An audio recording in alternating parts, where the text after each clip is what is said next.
আজি বতৰটো ভাল। আজি টিফিনত কি দি পঠাইছে বলক চাওঁ। আজি আছে ভাত, এয়া ভোট জলকীয়া, ভাতকেৰেলা আলু ভাজি আৰু বকুৰ পৰা অনা লোকেল গাহৰি মাংস। আহক এতিয়া খাওঁ। তোমাৰে মাজত বিচাৰি যে পাওঁ সমাধি জানা মোৰ জীৱনৰ বাউলী প্ৰাণৰ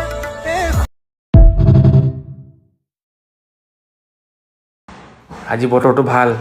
আজি টিফিনত কি দি পঠাইছে বলক চাওঁ। বতাহে আজি গছৰে আজি আছে ভাত, এয়া ভোট জলকীয়া, ভাতকেৰেলা আলু ভাজি আৰু বকুৰ পৰা অনা লোকেল গাহৰি মাংস। আহক এতিয়া খাওঁ। তোমাৰে মাজত বিচাৰি যে পাওঁ সমাধি জানা মোৰ জীৱনৰ বাউলী